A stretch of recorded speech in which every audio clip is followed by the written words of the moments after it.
തകർന്നുകൊണ്ടിരിക്കുന്ന Persian സാമ്രാജ്യം പുനർനിർമ്മിക്കാൻ വേണ്ടി ശക്തനായ ഒരു ഭരണാധികാരിയെ അവർ കണ്ടെത്തി.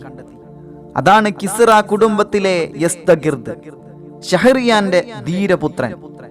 യസ്ദഗിർദ് അധികാരത്തിൽ വന്നതോടെ പേർഷ്യക്കാർ ആവേശഭരിതരായി മാറി. നാടിനു വേണ്ടി യുദ്ധം ചെയ്യാൻ സന്നദ്ധരായി വന്നു.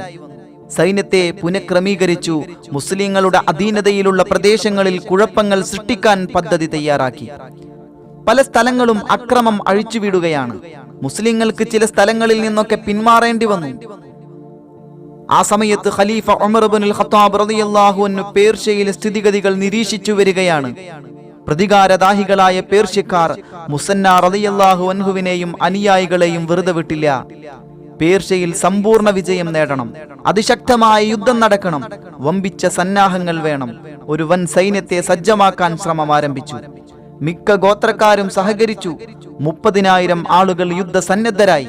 അവരുടെ നേതൃത്വം വഹിച്ചുകൊണ്ട് ഖലീഫ ഉമറുൽ ഫാറൂഖ് റളിയല്ലാഹു അൻഹു തന്നെ പേർഷ്യയിലേക്ക് മാർച്ച് ചെയ്യണമെന്ന അഭിപ്രായം ഉയർന്നു വന്നു. അബ്ദുറഹ്മാൻ ഇബ്നു ഔഫ് റളിയല്ലാഹു അൻഹുവിനെ പോലെയുള്ള മുതിർന്ന സ്വഹാബികൾ അത് സ്വീകരിച്ചില്ല. ഖലീഫ സ്ഥലം വിട്ടുപോവരുത്, മദീനയിൽ തന്നെ വേണം, പകരം മറ്റൊരാളെ നിയോഗിക്കണം. നേതാവിന്റെ പേര് പ്രഖ്യാപിച്ചു. അതാണ് വീര സഅദ് ഇബ്നു അബി വഖാസ് റളിയല്ലാഹു അൻഹു. അതിഭീകരമായ യുദ്ധമാണ് നടക്കാൻ പോകുന്നത്. അതുകൊണ്ട് യുദ്ധ നിയന്ത്രണം ഖലീഫയുടെ കരങ്ങളിൽ തന്നെ നിലനിർത്തിയത്. ഇസ്ലാമിക ചരിത്രത്തിലെ അതിപ്രധാനമായ ചില സംഭവങ്ങളാണ് നടക്കാൻ പോകുന്നത്. ശ്രദ്ധിച്ചു കേൾക്കണേ. ഖലീഫ ഉമറുൽ ഫാറൂഖ് റളിയല്ലാഹു അൻഹു മദീനയിലാണ്. യുദ്ധം നടക്കുന്നത് ആയിരക്കണക്കിന് കിലോമീറ്റർ അകലെ. ഖലീഫ പറയുന്നിടത്തേക്ക് സഅദ് റളിയല്ലാഹു അൻഹു സൈന്യത്തെ നയിക്കണം. ഇന്നത്തെ ആധുനിക സജ്ജീകരണങ്ങളില്ലാത്ത കാലം, ഫോണോ മൊബൈലോ ഇന്റർനെറ്റോ ഇല്ലാത്ത കാലം. മുസ്ലിങ്ങൾ ജയിക്കണം, ലോക ജനതയുടെ വിമോചനത്തിന് അത്യാവശ്യമാണ്. അതുകൊണ്ട് തന്നെയാണ് ഖലീഫ യുദ്ധ നിയന്ത്രണം ഏറ്റെടുത്തത്.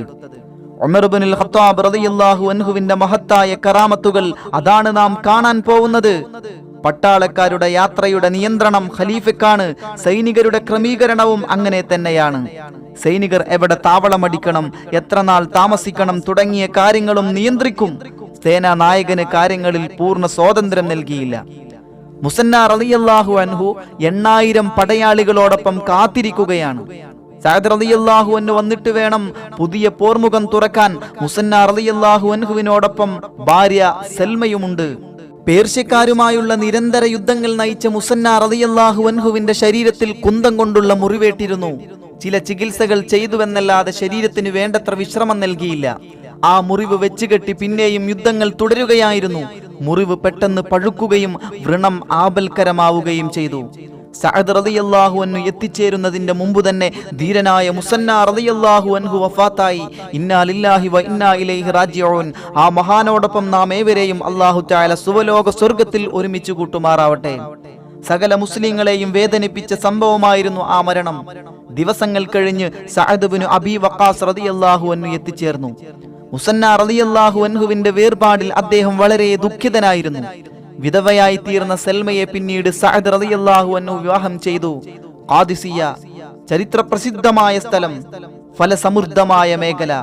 ഉമർ റളിയല്ലാഹു അൻഹു അതിലൂടെ സഞ്ചരിച്ചിട്ടുണ്ട്. മുസ്ലിം സൈന്യത്തിന് ഖാദിസിയയിലേക്ക് നീങ്ങാൻ കൽപ്പന കിട്ടി. വളരെ ശ്രദ്ധാപൂർവം സൈനിക നീക്കം ആരംഭിച്ചു. പേർഷ്യൻ ചക്രവർത്തി യസ്ദഗിർദ് യുദ്ധത്തിന് സന്നദ്ധരാവാൻ ആഹ്വാനം ചെയ്തു. റുസ്തമിനെ സേനാ നായകനായി നിയോഗിച്ചു. തലസ്ഥാനമായ മദാനിയിൽ നിന്ന് റുസ്തം വൻ സൈന്യവുമായി പുറപ്പെട്ടു കഴിഞ്ഞു. സാബത്ത് എന്ന പ്രദേശത്ത് വന്ന് തമ്പടിക്കുകയാണ്. ഈ വിവരം സഅദ് റളിയല്ലാഹു അൻഹു ഉമർ ഇബ്നുൽ ഖത്താബ് റളിയല്ലാഹു അൻഹുവിനെ അറിയിക്കുകയാണ്. ഖലീഫയുടെ കൽപ്പന ഇപ്രകാരമായിരുന്നു: ഫാർസികളെ ഇസ്ലാമിലേക്ക് ക്ഷണിക്കാൻ സമർത്ഥരായ ദൂതന്മാരെ അയക്കുക. അവർ ദൗത്യം പൂർത്തിയാക്കി തിരിച്ചു വരുന്നതുവരെ യുദ്ധം തുടങ്ങരുത്. 16 പ്രഗൽഭ വ്യക്തികളെ ഈ ദൗത്യത്തിനു വേണ്ടി തിരഞ്ഞെടുത്തു. ഇവർ ചക്രവർത്തിയെ നേരിട്ട് കാണുകയാണ്. ചക്രവർത്തി മദായിനിയിലെ കൊട്ടാരത്തിലാണുള്ളത്. ഖാദിസിയ മുതൽ മദായിൻ വരെയുള്ള പ്രദേശങ്ങളെല്ലാം പേർഷ്യക്കാരുടേതാണ്. 16 പേരുടെ വേഷം കണ്ടാൽ മുസ്ലിങ്ങളാണെന്നറിയാം. ആപത്തുകൾ നിറഞ്ഞ ചുറ്റുപാടിൽ വളരെ ദൂരം യാത്ര ചെയ്യണം. മരണം ഏത് നിമിഷവും സംഭവിക്കാം. അതിന് തയ്യാറായി കൊണ്ടാണ് അവർ പോകുന്നത്.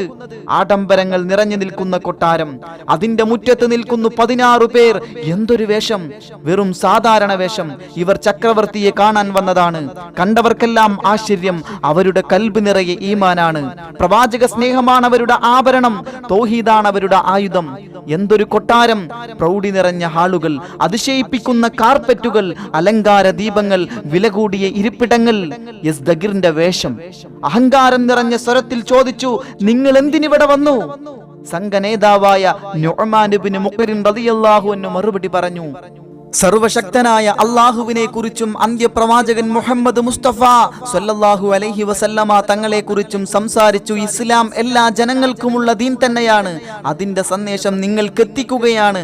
അള്ളാഹുവിന്റെ തൃപ്തിയിലേക്കാണ് നിങ്ങളെ ക്ഷണിക്കുന്നത്. നിങ്ങൾ അള്ളാഹുവിൽ വിശ്വസിക്കുകയും അവന്റെ വേദഗ്രന്ഥമനുസരിച്ച് വിധി നടത്തുകയും ചെയ്യാൻ സന്നദ്ധനായാൽ ഞങ്ങൾ തിരിച്ചു പോവും. രാജ്യം നിങ്ങൾക്കു തന്നെ ഭരിക്കാം. അതിന് സന്നദ്ധമായില്ലെങ്കിൽ നമുക്ക് സന്ധിയാവാം. നിങ്ങൾ ഞങ്ങൾക്ക് ജിസ്യ നൽകാൻ സന്നദ്ധയായാൽ മതി. നിങ്ങളുടെ ജീവനും സ്വത്തും ഞങ്ങൾ സംരക്ഷിക്കും. ഇത് നിങ്ങൾ സ്വീകരിക്കുന്നില്ലെങ്കിൽ യുദ്ധം മാത്രമേ വഴിയുള്ളൂ. എല്ലാവരും അള്ളാഹുവിന്റെ അടിമകളാണ്. അള്ളാഹുവിന്റെ കൽപ്പന പ്രകാരമാണ് ഞങ്ങൾ വന്നത്. ഇത്രയും കേട്ടുകഴിഞ്ഞപ്പോൾ യസ്ദഗിർദ് കോപാകുലനായി മാറി. മുസ്ലിങ്ങളെ ആക്ഷേപിക്കുകയും പരിഹസിക്കുകയും ചെയ്തു. ആരും ഒന്നും മിണ്ടിയില്ല. അല്പം കഴിഞ്ഞ് മുഗീറത്ത് ബിൻ ശുഅബ റളിയല്ലാഹു അൻഹു പറഞ്ഞു, ഞങ്ങൾ മാന്യന്മാരാണ്, സത്യവിശ്വാസികളുടെ പ്രതിനിധികളാണ്. അതുകൊണ്ട് ഞങ്ങൾ ക്ഷമിക്കുന്നു. നബി സല്ലല്ലാഹു അലൈഹി വസല്ലമ തങ്ങൾ അറബ് ജീവിതത്തിൽ വരുത്തിയ മാറ്റങ്ങൾ വിശദീകരിച്ചു കൊടുത്തു. ചക്രവർത്തിക്ക് ഇതൊന്നും കേട്ട് സഹിക്കാനായില്ല. രോഷാകുലനായി കൊണ്ട് അലറി വിളിക്കുകയാണ്, ദൂതന്മാരെ വധിക്കുന്നത് മാന്യതയല്ല. അതുകൊണ്ട് മാത്രം നിങ്ങളെ ജീവനോടെ വിടുന്നു. യസ്ദഗിർദ് ഒരു പാത്രത്തിൽ മണ്ണ് വരുത്തി ആസിം ഇബ്നു അംർ റളിയല്ലാഹു അൻഹുവിന്റെ ശിരസിൽ മണ്ണ് വെച്ചു കൊടുത്തു. നിങ്ങൾ തിരിച്ചു ചെന്ന് നേതാവിനോട് വിവരം പറയൂ, റുസ്തം വരുന്നുണ്ട് നിങ്ങളെയെല്ലാം ഖാദിസിയയിലെ കിടങ്ങിലിട്ട് മൂടാൻ. നിങ്ങൾ തിരിച്ചു ചെന്ന് നേതാവിനോട് വിവരം പറയൂ, റുസ്തം വരുന്നുണ്ട് നിങ്ങളെ എല്ലാവരെയും ഖാദിസിയ മണൽത്തരിയിലെ കിടങ്ങിലിട്ട് മൂടാൻ പോവുകയാണ്. സംഘം തിരിച്ചെത്തി. മണ്ണ് കണ്ട് സഅദ് ഇബ്നു അബീ വഖാസ് റളിയല്ലാഹു അൻഹു ആഹ്ലാദം കൊണ്ടു. അദ്ദേഹം പറഞ്ഞു, ശത്രുഭൂമി നമുക്ക് വിട്ടു തന്നിരിക്കുന്നു. എക്കാലത്തെയും വലിയ സേനയുമായാണ് റുസ്തം സാബിത്ത് എന്ന സ്ഥലത്തെത്തിയത്. 1,00,000 പേർ സാബിത്തിൽ മാസങ്ങളോളം താമസിച്ചു. ചാരന്മാരെ വിട്ട് മുസ്ലിങ്ങളെ സ്ഥിതിഗതികൾ മനസ്സിലാക്കി. മുസ്ലിങ്ങളുടെ ലളിതമായ ജീവിതം, ഐക്യം, അള്ളാഹുവിന്റെ മുമ്പിലുള്ള സമർപ്പണം, ആരാധനകൾ, രക്തസാക്ഷിയാവാനുള്ള കൊതി. കേൾക്കുന്ന വാർത്തകൾ റുസ്തമിനെ ഭയപ്പെടുത്തി. കൊട്ടാരത്തിൽ നിന്ന് യുദ്ധം തുടങ്ങാൻ പലതവണ കൽപ്പന കിട്ടി. ഒടുവിൽ ഖാദിസിയയിലേക്ക് പട നീങ്ങി. യുദ്ധം തുടങ്ങും മുമ്പ് പലതവണ ദൂതന്മാർ ഇരു ക്യാമ്പുകളിലേക്കും സഞ്ചരിച്ചു. മുസ്ലിം ദൂതന്മാരുടെ വേഷവും സംസാരവും പെരുമാറ്റവും ഫാർസികളെ ഞെട്ടിപ്പിക്കുന്നതായിരുന്നു. മുസ്ലിങ്ങളെ ഭയപ്പെടുത്താൻ വേണ്ടി അത്യധികം ആഡംബരത്തോടെയാണ് റുസ്തമിന്റെ ക്യാമ്പ് ഒരുക്കിയിരുന്നത്. സ്വർണത്തിന്റെ സിംഹാസനത്തിലാണ് അവർ ഇരിക്കുന്നത്. ഏറ്റവും വില കൂടിയ പരവതാനികൾ വിരിച്ചിട്ടുണ്ട്. ആയുധങ്ങളും പാത്രങ്ങളും ആഭരണങ്ങളും, എന്തെല്ലാം വ്യത്യസ്തമായ വർണ്ണശബളമായ കാഴ്ചകൾ. അതൊന്നും മുസ്ലിം ജനങ്ങളെ ആകർഷിച്ചില്ല. റുസ്തമിനെയും പരിഗണിച്ചില്ല, സ്തുതിച്ചില്ല. മനുഷ്യരെ സൃഷ്ടിച്ചത് അള്ളാഹുവാണ്. അവരെ അള്ളാഹുവിന്റെ ദീനിലേക്ക് ക്ഷണിക്കാനാണ് ഞങ്ങൾ വന്നത്. നിങ്ങൾ ഇസ്ലാമിലേക്ക് വരിക, എന്നാൽ ഞങ്ങൾ മടങ്ങിക്കൊള്ളാം. അല്ലെങ്കിൽ ജിസിയ നൽകാൻ തയ്യാറാവുക. രണ്ടും സ്വീകാര്യമല്ലെങ്കിൽ യുദ്ധം തന്നെ വേണ്ടിവരും. റുസ്തം സത്യം ചെയ്തുകൊണ്ട് പറഞ്ഞു, നാളെ ഞാൻ മുസ്ലിങ്ങളെ ഖാദിസിയയിൽ കൂട്ടത്തോടെ കുഴിച്ചു മൂടും. ആരെയും രക്ഷപ്പെടാൻ അനുവദിക്കില്ല. റുസ്തം യുദ്ധഭൂമിയിലേക്ക് നീങ്ങുകയാണ്. മുസ്ലിങ്ങൾക്ക് ഉന്മൂലന നാശം വരുത്താനുള്ള വരവാണിത്. 33 ഗജവീരന്മാർ, അവയുടെ നേതൃത്വം വഹിക്കാൻ വെള്ളപൂശിയ ആനകൾ, വളരെ വലിപ്പമുള്ള ആനകൾ, നല്ല യുദ്ധ പരിശീലനം നേടിയ ആനകൾ. യസ്ദഗർ യുദ്ധ വാർത്തകൾ അറിയാൻ വിപുലമായ സംവിധാനങ്ങൾ ഏർപ്പെടുത്തിയിട്ടുണ്ട്. ഖാദിസിയ മുതൽ മദായിൻ വരെ ഇടവിട്ട് കുതിര പടയാളികളുടെ സന്ദേശങ്ങൾ ഒരാൾ മറ്റൊരാൾക്ക് എത്തിക്കും. അവസാനത്തെയാൾ വാർത്ത കൊട്ടാരത്തിലെത്തിക്കും. വിജയ വാർത്തയ്ക്കു വേണ്ടി യസ്ദഗിർ കാത്തു നിൽക്കുകയാണ്. മുസ്ലിം സൈന്യവും അണിനിരന്നു കഴിഞ്ഞു. സഅദ് ഇബ്നു അബീ വഖാസ് റളിയല്ലാഹു അൻഹു അവരോട് പ്രസംഗിച്ചു. പ്രസംഗത്തിനിടയിൽ വിശുദ്ധ ഖുർആനിലെ വചനം ഉദ്ധരിച്ചു, ഇന്നൽ അർള യർസുഹാ ഇബാദിയസ് സ്വാലിഹൂൻ. ഭൂമി നമ്മുടെ സ്വാലിഹീങ്ങളായ അടിമകൾ തീർച്ചയായും അനന്തരമെടുക്കും.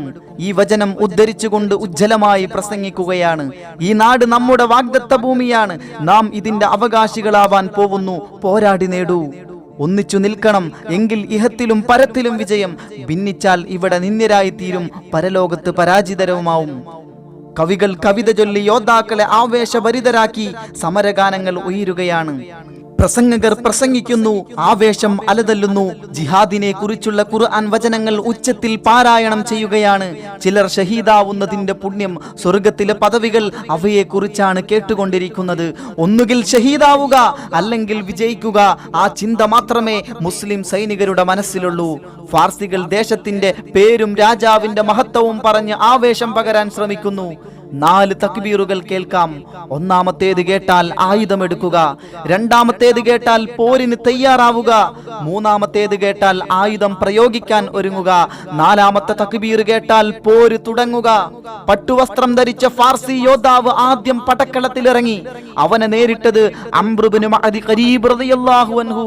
ഫാർസിയെ വധിച്ചു യുദ്ധവും തുടങ്ങി. മുസ്ലിം സൈന്യത്തിന് വിനയായത് ഗജവീരന്മാരാണ്. ആനകളെ കണ്ടാൽ കുതിരകൾ വിരണ്ടോടും. കാലാൾപ്പട ആനകളെ നേരിട്ടു. ആനപ്പുറത്തിരിക്കുന്നവരെ അമ്പെയ്ത് വീഴ്ത്തുകയാണ്. കൂടാരങ്ങൾ പിടിച്ചു വലിച്ചു താഴെയിട്ടു. ആനകൾ മനുഷ്യരെ ചവിട്ടിഞ്ഞെരിച്ചു. നിരവധി മുസ്ലിങ്ങൾ ഇങ്ങനെ വധിക്കപ്പെടുകയാണ്. മുസ്ലിം സേന ധീരമായി പൊരുതിയെങ്കിലും ആദ്യ ദിവസം കാര്യമായ നേട്ടങ്ങളൊന്നും ഉണ്ടായില്ല.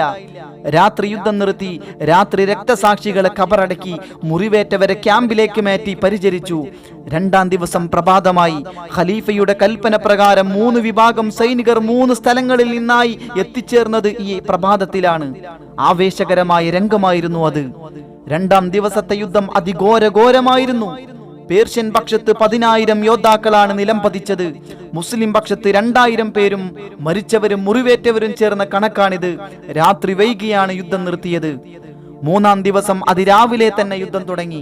2ാം ദിവസത്തേക്കാൾ ഘോരമായ യുദ്ധം. ആനകളെ വകവരുത്താതെ യുദ്ധം വിജയിക്കില്ലെന്ന് മുസ്ലിങ്ങൾ മനസ്സിലാക്കി.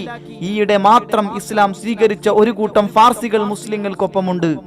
അവരുടെ സഹായത്തോടെ ആനകളെ ആക്രമിക്കാൻ പരിപാടിയിട്ടു. പേർഷ്യക്കാരായ നവമുസ്ലിങ്ങൾ നിർദ്ദേശിച്ച പ്രകാരം ആനകളെ ആക്രമിച്ചു. ആനകൾ പ്രകോപിതരായി പേർഷ്യൻ സേനയുടെ അണികളിലൂടെ പായാൻ തുടങ്ങി. നിരവധി പേർ ചതഞ്ഞരിഞ്ഞുപോയി. അണികൾ മുറിഞ്ഞു. ആശയക്കുഴപ്പത്തിലായി. രാത്രി മുഴുവൻ യുദ്ധമായിരുന്നു.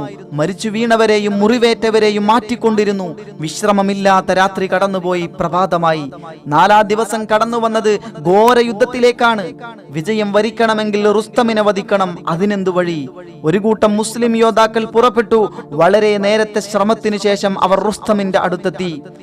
റുസ്തം സുരക്ഷിതനായി യുദ്ധം നയിക്കുകയാണ്. ചുറ്റും സുരക്ഷാ ഭടന്മാരുണ്ട്. തന്റെ തൊട്ടടുത്ത് മുസ്ലിം സൈന്യം എത്തിയ കാര്യമറിഞ്ഞില്ല. പൊടുന്നനെയായിരുന്നു ആക്രമണം. റുസ്തം താഴെ വീണു. എഴുന്നേറ്റ് ജീവനും കൊണ്ടോടുകയാണ്. സൈന്യം അമ്പരന്നുപോയി. റുസ്തമിനെ വിടാതെ പിന്തുടരുകയാണ്. ഒരു മുസ്ലിം ഭടൻ നദിയുടെ കരയിലെത്തി. റുസ്തം തിരിഞ്ഞു നോക്കി. മുസ്ലിം ഭടൻ തൊട്ടു പിന്നിൽ തന്നെ. നദിയിലേക്ക് ചാടി. ഭടനും ചാടി. വെള്ളത്തിൽ മൽപ്പിടുത്തമാണ്. റുസ്തമിനെ കരയ്ക്ക് കൊണ്ടുവന്നു. റുസ്തമിനെ വധിച്ചു കളഞ്ഞു. പേർഷ്യൻ സൈന്യം വൻതോതിൽ പിന്തിരിഞ്ഞോടുന്നു. വീതി കുറഞ്ഞ പാലത്തിൽ കൂടി നിരവധി പേർ തിരക്കി ഓടുന്നു. നിരവധി പേർ നദിയിൽ വീഴുകയാണ്. മുറിവേറ്റവർ ആയിരങ്ങളാണ്. ഷഹീദായവരും ആയിരക്കണക്കിന് ആളുകൾ. കിസ്റയുടെ നട്ടെല്ലൊടിഞ്ഞു കഴിഞ്ഞു. ലോക ചരിത്രത്തിലെ വൻ സംഭവമാണ് ഖാദിസിയ. ചരിത്രം മാറ്റിമറിച്ച മഹാസംഭവം. മുസ്ലിങ്ങൾ അള്ളാഹുവിനെ വാഴ്ത്തിക്കൊണ്ടിരുന്നു. വിവരം മദീനയിലറിഞ്ഞു. അനുഗ്രഹത്തിന് നന്ദി രേഖപ്പെടുത്താൻ മദീന ധൃതി കാണിച്ചു. ലോകം അമ്പരപ്പോടെയാണ് ഖാദിസിയ വിജയം കേട്ടത്. അല്ലാഹു റബ്ബ് സുബ്ഹാനഹു വ തആല ആ ഖാദിസിയ യുദ്ധത്തിൽ ഷഹീദായ മുഴുവൻ സ്വഹാബികളോടൊപ്പം, മുഴുവൻ മുസ്ലിം സേനാനികളോടൊപ്പം നാം ഏവരെയും സുവലോക സ്വർഗത്തിൽ ഒരുമിപ്പിക്കട്ടെ. ഉമർ ഇബ്നുൽ ഖത്താബ് റളിയല്ലാഹു അൻഹുവിന്റെ ബുദ്ധിപരമായ ചിന്തകളും സന്ദേശങ്ങളും നിർദ്ദേശങ്ങളുമായിരുന്നു ഖാദിസിയ യുദ്ധത്തിന്റെ ഏറ്റവും വലിയ വിജയം.